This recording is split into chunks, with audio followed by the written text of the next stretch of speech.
नमस्कार मेरे प्रिय YouTube परिवार। सबसे पहले मैं आपसे अनुरोध करता हूं कि अगले कुछ पलों के लिए अपने दिल और दिमाग को इस कहानी के साथ जोड़ ले। अपने ईयरफोन्स अच्छी तरह लगाएं ताकि आप इस कहानी की हर मोड़, हर पहलू और हर भावना को पूरी तरह से महसूस कर सके। अगर आप चैनल पर नए हैं तो सब्सक्राइब और लाइक करें वीडियो को। चलिए शुरू करते हैं इस दिलचस्प कहानी को। गांव कुर्जापुर को चारों ओर से गहरे जंगल और दलदली जमीनों ने घेर रखा था। न कोई रास्ता पक्का था, न कोई नक्शा जिसमें इस गांव का नाम तक लिखा हो। लेकिन फिर भी वहां 100 साल पुरानी हवेली थी, काली ईंटों से बनी, छत से लटके सूखे बेल पत्तों की छाया में और हवाओं में गूंजती एक अनसुनी सिसकी के साथ। उस रात जब गांव पर हल्की धुंध छाई हुई थी और लोग अपने अपने किवाड़ बंद कर सो चुके थे, तब पुरानी हवेली के सामने एक दीपक जलता दिखा, नीली लौ वाला दिया। गांव में एक प्रथा थी, जब भी वह नीला दिया जलता किसी की आत्मा उस रात चैन नहीं पाती। लेकिन उस रात का दिया अलग था। दिया जलाने वाला कोई और नहीं बल्कि चंद्रकांत था, गांव का ही एक युवक जो पिछले 5 साल से लापता था और अब अचानक उसी जगह लौटा जहां से वह गायब हुआ था। उसकी आंखें बुझी बुझी थीं, चेहरे पर एक गहरा जख्म था जो अब तक भरा नहीं था, और उसके पांव मिट्टी में नहीं, हवा में चल रहे थे। चंद्रकांत की वापसी किसी जीवन की नहीं, किसी मौत की निशानी थी। गांव के बूढ़े तांत्रिक रामशरण ने जब अगली सुबह वह नीला दिया देखा तो उसकी आंखों से आंसू बह निकले। उसने थरथराते हाथों से अपनी पोथी खोली, पन्ने पलटे और एक मंत्र बुदबुदाया। जिसने प्रेत को जलाया उसका जीवन नहीं बचाया। गांव में अफवाह फैल गई, चंद्रकांत मरा नहीं, उसे बदले की आग ने जिंदा रखा है। लेकिन बदला किससे और क्यों, इसका जवाब जानने के लिए हमें लौटना होगा 5 साल पीछे, जब कुर्जापुर के खेतों में अनाज नहीं, साजिशें उगाई जा रही थीं और चंद्रकांत अपने ही दोस्तों के धोखे का शिकार बना था। 5 साल पहले की गर्मियों में कुर्जापुर में हर कोई चंद्रकांत को जानता था। वह एक मेहनती किसान था जिसकी आंखों में सपने थे और दिल में गांव को समृद्ध बनाने का जज्बा। लेकिन जब कोई व्यक्ति अंधेरे में भी दीपक खोज लेता है तो दुनिया के कुछ लोग उसे बुझाने की कसम खा लेते हैं। ऐसे ही 4 लोग थे, भैरव, मथुरा, जग्गा और नीलेश। चारों चंद्रकांत के बचपन के दोस्त थे, पर अब जलन से भरे हुए भेड़िए बन चुके थे। चंद्रकांत ने गांव में तालाब के किनारे एक छोटी सी सिंचाई मशीन लगाई थी, जिससे आसपास के खेतों में पानी आसानी से पहुंचने लगा था। ये छोटा सा नवाचार गांव की खुशहाली की शुरुआत हो सकती थी, लेकिन भैरव को यह मंजूर नहीं था। उसे डर था कि अगर चंद्रकांत का नाम फैल गया तो उसकी राजनीति, उसका दबदबा सब मिट्टी में मिल जाएगा। एक दिन भैरव ने रात के सन्नाटे में चुपचाप अपने तीनों साथियों को बुलाया। चारों ने पीपल के पेड़ के नीचे बैठकर शराब पी और एक सौदा किया। चंद्रकांत को मिटा दो, पर ऐसे कि उसकी मौत भी सबक बने, और अगर वह जिंदा बचे तो उसके पास जिंदगी जैसी कोई चीज ना रहे। अगली रात चंद्रकांत को बहाने से खेतों में बुलाया गया। चारों ने उसे पहले मारा, फिर उसके शरीर को रस्सियों में बांधकर पुराने कुएं में फेंक दिया जो वर्षों से सूखा पड़ा था।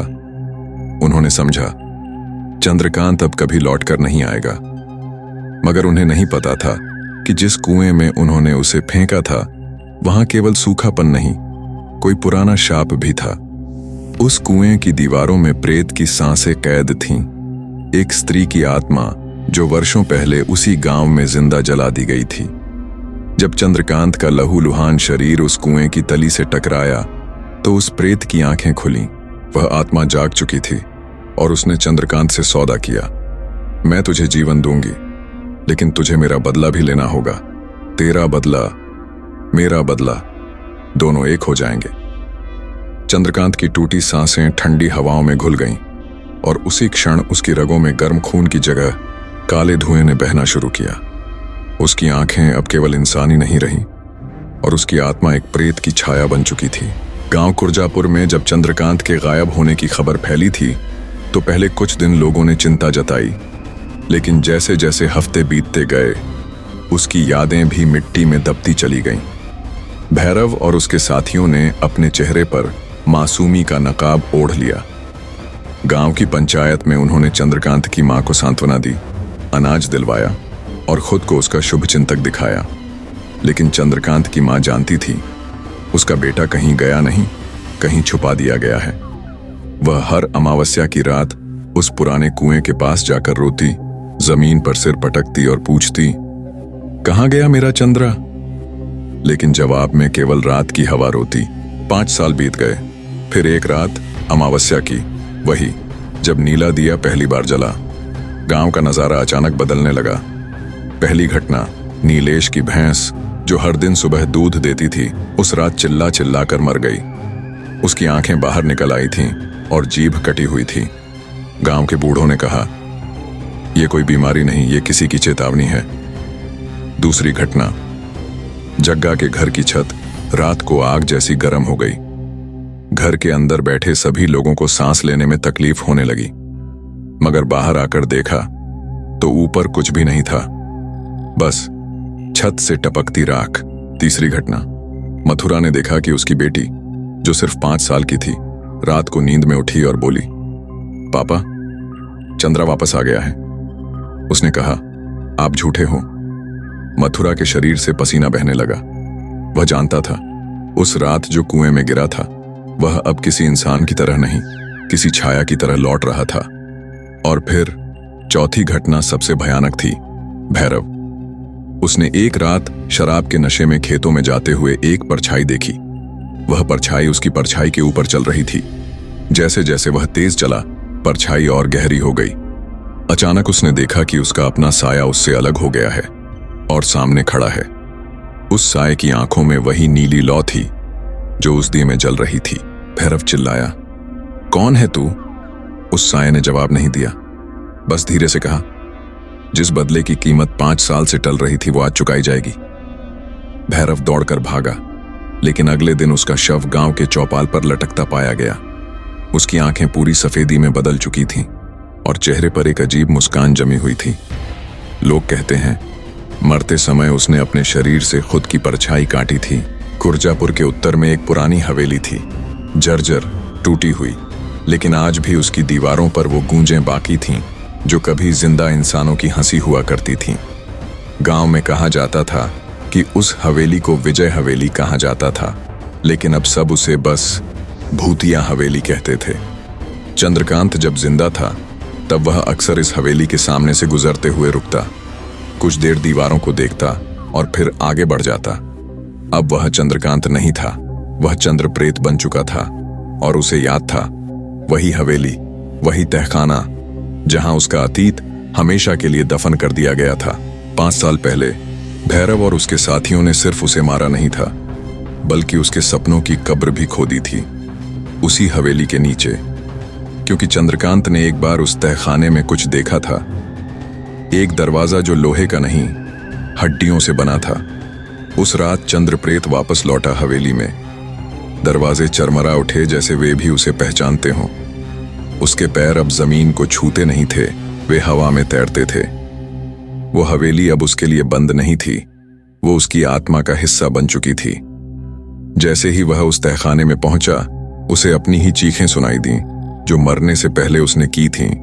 और वहां था वो हड्डियों वाला दरवाजा, अब भी वैसा ही, लेकिन उस पर कुछ नया उभरा था।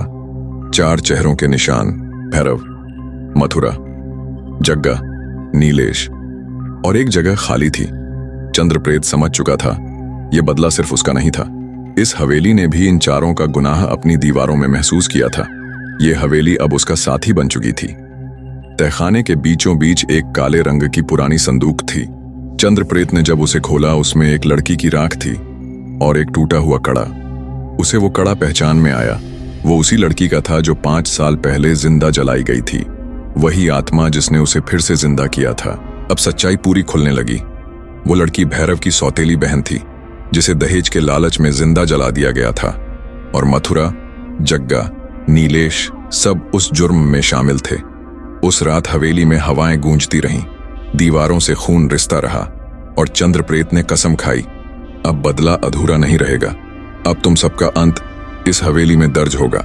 कुर्जापुर में भैरव की रहस्यमयी मौत के बाद सन्नाटा और घना हो गया था। हर दरवाजा सांझ ढलते ही बंद हो जाता और हर घर में लोग दिए की लौ के पास बैठे कान लगाए रखते कि कहीं कोई अनसुनी आहट फिर न सुनाई दे। लेकिन वो आवाजें अब भीतर से आ रही थीं। उस रात गांव के कब्रिस्तान में अजीब हलचल हुई। कब्रें जो वर्षों से शांत थीं, उनमें से किसी एक की मिट्टी ऊपर उठी, जैसे किसी ने उसे भीतर से खुरच कर खोला हो, और वहां से निकली एक अधा जली देह, ना जिंदा न पूरी मरी हुई। वही लड़की थी, रंजना, भैरव की सौतेली बहन। रंजना की आत्मा पूरी तरह जाग चुकी थी। वह चंद्रप्रेत की सहायता से लौटी थी, लेकिन उसकी चेतना अब कब्र की मिट्टी में रची बसी थी। उसकी आंखें जलती राख की तरह थीं, बिना पलकों के, बस नीली लपटें। चंद्रप्रेत ने हवेली में उस राख को उठाकर रंजना की आत्मा को शरीर में खींचा था। अब दो प्रेत थे, एक जो बदले की आग में जलता था और एक जो मृत्यु की मौन चीख बन चुकी थी। गांव में अब मौत सिर्फ एक डर नहीं, एक निर्धारित सत्य बन गई थी। उस रात जग्गा अपने खेतों में हल चला रहा था, जब जमीन से खून निकलने लगा, मिट्टी जैसे किसी घायल शरीर से रिस रही हो। फिर उसे सुनाई दी एक धीमी आवाज, तूने मुझे जलाया था, अब मैं तुझे गला दूंगी। जग्गा ने मुड़कर देखा, रंजना खड़ी थी, वही अधजली काया, लेकिन अब जिंदा जैसे। वो भागा, मगर कुछ ही मिनटों में उसके शरीर को खेत की जमीन में सिर के बल गाड़ा पाया गया।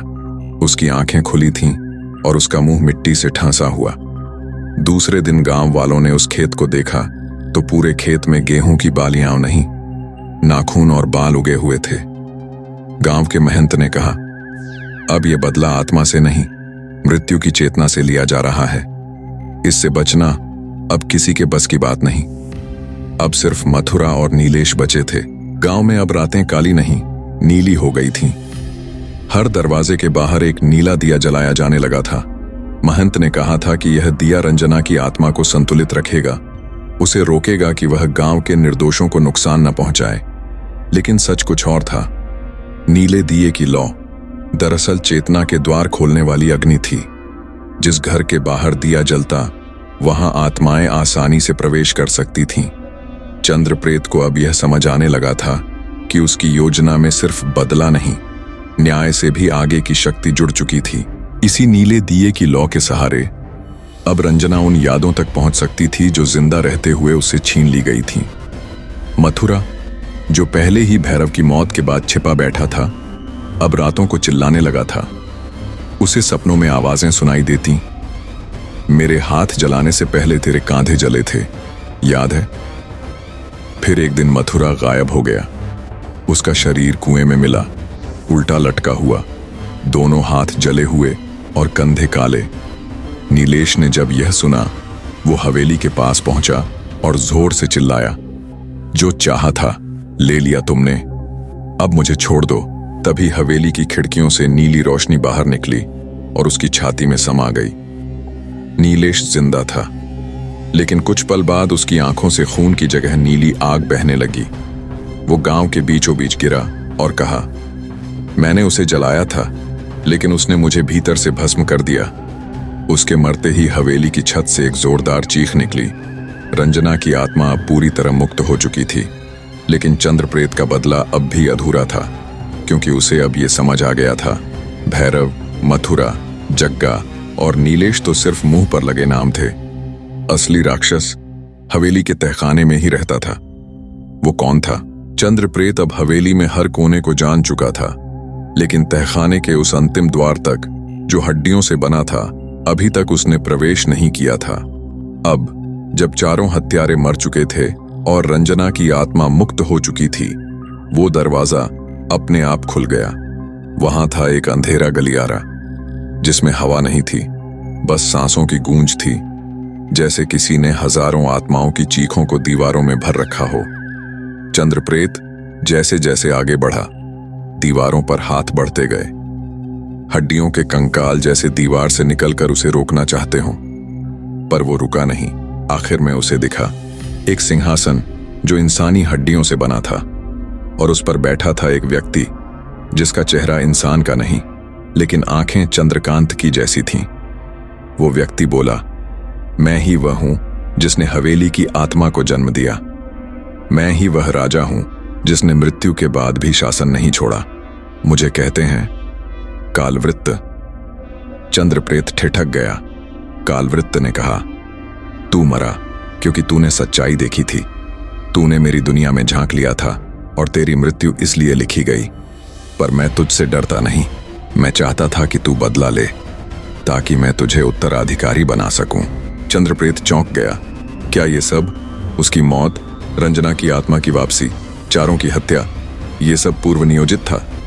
कालवृत्त ने आगे कहा, इस सिंहासन को छोड़ने के लिए मुझे एक ऐसा उत्तराधिकारी चाहिए था जो मरकर भी न्याय करे, न कि सिर्फ बदला, और तू वही है। अचानक दीवारों से हजारों आत्माएं निकलीं, भूत, प्रेत, जिन्न और ऐसी चेतनाएं जो काल और जीवन से परे थीं। वे सब चंद्रप्रेत की ओर झुकीं। अब चंद्रकांत सिर्फ एक आत्मा नहीं था, वो बना प्रेतों का राजा। पर कालवृत्त ने चेताया, सिंहासन का मूल्य सिर्फ आत्माएं नहीं, तेरा आखिरी धड़कता स्मृति भी मांगेगा। चंद्रप्रेत ने पूछा, कौन सी स्मृति? कालवृत्त ने कहा, वो स्त्री जिससे तूने जीवन में प्रेम किया था, मालिनी। उसे भुलाए बिना तू सिंहासन पर नहीं बैठ सकता। अब चंद्रप्रेत के सामने सबसे कठिन निर्णय था, प्रेम की आखिरी डोर छोड़कर प्रेतों का साम्राज्य संभालना या अपने अधूरे प्रेम की स्मृति को पकड़कर न्याय का रास्ता छोड़ देना। चंद्रप्रेत उस हड्डियों के सिंहासन के सामने खड़ा था। वो बना सकता था प्रेतों का राजा, लेकिन शर्त थी एक, मालिनी को भूल जाना। मालिनी जिसकी मुस्कान में चंद्रकांत को जीवन की आखिरी रोशनी दिखती थी, जिसके साथ बिताए हर पल उसकी आत्मा में अभी भी जलते दीपक जैसे थे। कालवृत्त बोला, प्रेम तेरी शक्ति है, पर सिंहासन के लिए वो सबसे बड़ा बंधन। जब तक तू उससे बंधा रहेगा, तू प्रेतों का न्याय नहीं कर पाएगा, क्योंकि प्रेम तुझे दया सिखाता है, और यहां दया मृत्यु से भी बड़ी कमजोरी है। चंद्रप्रेत ने आंखें बंद की। वो मालिनी की उस आखिरी रात को याद कर रहा था, जब वह उसे छोड़कर जंगल की ओर भागा था, अपनी बहन रंजना को ढूंढने। मालिनी ने बस इतना कहा था, लौटना जरूर, वरना मैं सांस रोक लूंगी। लेकिन वो लौटा ही नहीं, और उस रात के बाद मालिनी कभी नहीं दिखी। वो मरी या खो गई, कोई नहीं जानता। अब कालवृत्त ने एक और रहस्य खोला। क्या तू जानता है, तेरी मृत्यु के बाद सबसे पहले किसने हवेली की चौखट पर आत्महत्या की थी? चंद्रप्रेत की आंखें फटी रह गईं। मालिनी, कालवृत्त ने कहा, उसने तेरे इंतजार में खून से लथपथ होकर नीले दिए के सामने खुद को चीर डाला। उसकी आत्मा यहीं बंधी है, तहखाने की उस दीवार में जहां नीला पत्थर जड़ा है। चंद्रकांत दौड़ा। वो पहुंचा उस दीवार तक और वहां देखा एक नीला पारदर्शी पत्थर जिसमें एक स्त्री की आकृति कैद थी, कमजोर, शांत, लेकिन उसकी आंखों में अब भी प्रेम की गर्मी थी। वो थी मालिनी। मालिनी की आत्मा अब भी उसे पहचानती थी। उसकी आंखें जैसे कह रही थीं, मैं अब भी तेरा इंतजार कर रही हूं।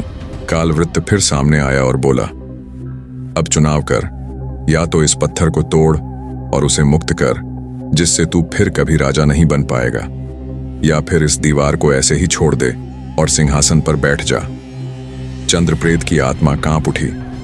एक ओर मालिनी का प्रेम, दूसरी ओर हजारों आत्माओं का साम्राज्य। क्या वो प्रेम को चुनेगा या बदले की सत्ता को? चंद्रकांत, अब चंद्रप्रेत दीवार के सामने खड़ा था। सामने था नीला पत्थर जिसमें कैद थी मालिनी की आत्मा। पीछे था हड्डियों का सिंहासन जहां बैठने का निमंत्रण कालवृत्त दे रहा था। वो पल भले ही मृत आत्माओं की दुनिया का था, पर चंद्रकांत के भीतर अब भी एक इंसानी दिल धड़क रहा था। उसने मालिनी की ओर देखा। उसकी आंखें कह रही थीं, मैं अब भी तेरा इंतजार कर रही हूं। और तभी उसे याद आया वो पल जब पहली बार उसने मालिनी का हाथ थामा था। वो बारिश में भीगे खेत, वो बांसुरी की धुन, वो वादा, अगर तुम कभी खो भी जाओ मैं तुम्हें ढूंढ लूंगा, चाहे मृत्यु ही क्यों ना आ जाए। अब वही पल फिर आ गया था। कालवृत्त हंस रहा था। तेरा प्रेम तेरी सबसे बड़ी कमजोरी है। इस दुनिया में प्रेम नहीं चलता, यहां बदला और भय शासन करता है।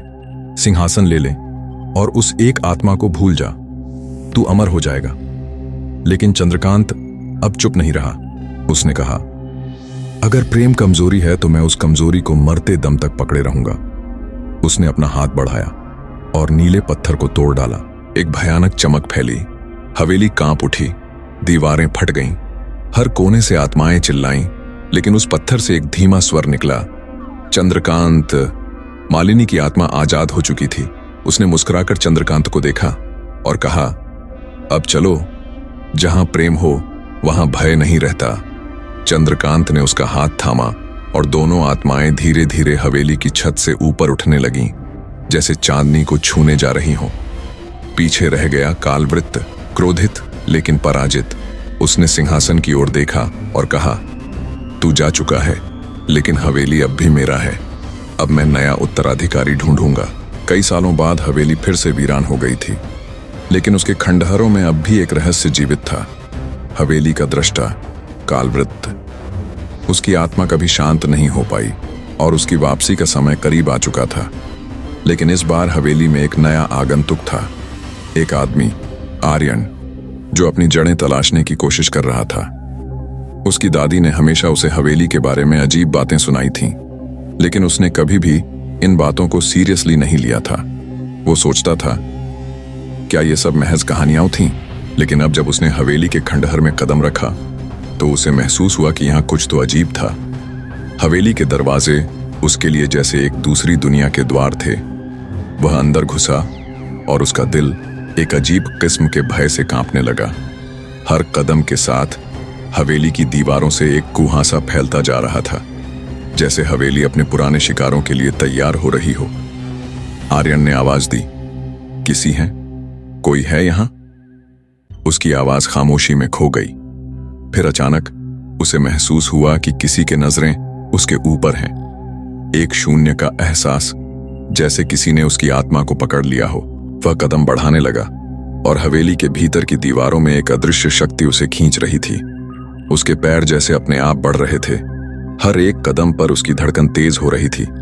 लेकिन तभी उसकी नजरें ठहर गईं। उसने देखा, एक धुंधली सी आकृति सामने खड़ी थी।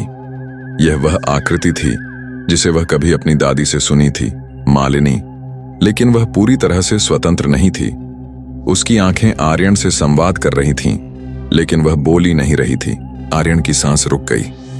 क्या यह वही हवेली थी जहां की आत्माएं अपनी इच्छाओं और आकांक्षाओं में बंधी रहती थीं? क्या वह भी अब हवेली का नया शिकार बन चुका था? तभी वह आकृति मालिनी की आंखों में एक संदेश देखता है, यह हवेली अब तुझसे अपनी कीमत मांगेगी। आर्यन के भीतर एक अजीब सी डर का एहसास उठने लगता है। क्या यह हवेली फिर से एक नया राजा ढूंढ रही थी? तभी उस धुंधली आकृति ने एक हाथ बढ़ाया, मालिनी की आत्मा ने, और आर्यन के माथे पर एक ठंडी हवा महसूस हुई। अब हवेली के भीतर हलचल तेज हो गई। दीवारें जोर जोर से खड़कने लगीं। आर्यन समझ गया, यह हवेली का अंत नहीं, बल्कि उसका नया शिकार है। हवेली के विशाल दरवाजे अब बंद हो चुके थे। हवा की सनसनाहट, दीवारों की दरारों से निकलती फुसफुसाहटें और हर कोने में छुपी परछाइयां। आर्यन अब अकेला नहीं था, लेकिन उसके साथ कोई इंसान भी नहीं था। रात का पहला घंटा बीत चुका था। आर्यन ने मोबाइल निकाला, कोई सिग्नल नहीं। उसने बैग से टॉर्च निकाली, लेकिन वो भी झिलमिलाकर बुझ गई। ये सब मेरी कल्पना है, बस भ्रम है, उसने खुद से कहा। लेकिन हवेली की दीवारें जैसे हंसी का जवाब दे रही थीं। मुख्य हॉल में पहुंचा। सामने वही पुरानी फटी तस्वीर थी, जिसमें एक राजा, एक रानी और उनके पीछे खड़े सेवक की धुंधली छाया थी। आर्यन की नजर उस छाया पर अटक गई। ये तो मुझसे मिलती जुलती शक्ल है। अचानक कमरे की दीवारें कांपीं। एक पुराना दर्पण जमीन पर गिरा, लेकिन टूटने की आवाज नहीं आई। आर्यन ने झुककर दर्पण उठाया और उसमें देखा कोई और चेहरा। उसने घबराकर पीछे देखा, कोई नहीं था। लेकिन तभी उसे एक धीमी आवाज सुनाई दी, स्वागत है उत्तराधिकारी। वो पलटा। सामने खड़ा था कालवृत्त का रूप, जो अब पूरी तरह से भूत नहीं, न मानव था। वो धुएं और हड्डियों का एक सम्मिलित जीव बन चुका था। उसकी आंखें अंगारों सी जल रही थीं। तेरे खून में वही अभिशाप है जो चंद्रकांत के खून में था। तू उसी वंश का है। अब तू मेरे साथ इस हवेली का हिस्सा बनेगा। आर्यन चीखा, नहीं, मैं तुम्हारा खेल नहीं बनूंगा। पर हवेली में उसकी आवाज किसी दीवार से टकरा कर लौट आई। अब तुझ में विकल्प नहीं बचा। और तभी मालिनी की आत्मा फिर प्रकट हुई, पर इस बार वो केवल छाया नहीं थी, वो साक्षात रूप में सामने खड़ी थी। उसने आर्यन से कहा, अगर तू चाहता है कि तेरा जीवन बचे तो तुझे प्राचीन दीपक जलाना होगा, वो जो इस हवेली की छाती में दबा है। लेकिन वो मिलेगा कहां? आर्यन ने कांपती आवाज में पूछा। मालिनी बोली, जहां आत्माओं का पानी बहता है, नीचे की तलघर में। अब आर्यन को न सिर्फ हवेली से बचना था, बल्कि उसे हवेली की आत्माओं का ब्रह्मदीप खोजना था जो सबको मुक्त कर सके। कालवृत्त गुस्से से कांप उठा। नहीं, ये दीपक नहीं जल सकता। एक बार फिर मेरी सत्ता को कोई नहीं छीन सकता। लेकिन आर्यन अब निर्णय कर चुका था। उसने कमर कस ली। अगली रात वो उतरने वाला था हवेली के सबसे भयानक हिस्से में, तलघर, जहां आत्माएं पिघलती थीं। आर्यन ने हवेली की सबसे डरावनी परछाइयों का सामना किया और ब्रह्मदीप की खोज में उतर गया उस आत्माओं की तलहटी में जहां समय भी थम चुका था। वहां सैकड़ों प्रेत आत्माएं उसे घेर चुकी थीं, लेकिन मालिनी की आत्मा ने उसे मार्गदर्शन दिया। उसने अपने खून की कुछ बूंदें दीपक पर टपकाईं और जैसे ही ब्रह्मदीप जल उठा, हवेली की दीवारें कांप उठीं। एक विस्फोट के साथ कालवृत्त की आत्मा चीखते हुए राख बन गई और सारी आत्माएं रोशनी में विलीन होकर मुक्त हो गईं। सुबह की पहली किरण के साथ हवेली अब बस एक खंडहर थी, शांत, मुक्त और शाप मुक्त। आर्यन बाहर निकला। बदला पूरा हो चुका था, पर अब वो भी वैसा न रहा जैसा आया था। उसने मालिनी की तस्वीर उठाई और बिना पीछे देखे वहां से हमेशा के लिए चला गया। प्रेतों का बदला अब समाप्त हो चुका था। अगर आपको ये कहानी अच्छी लगी हो तो हमारे चैनल को चेक करें। ऐसे ही दिलचस्प वीडियोस के लिए और शेयर करें अपने दोस्तों। मैं धन्यवाद।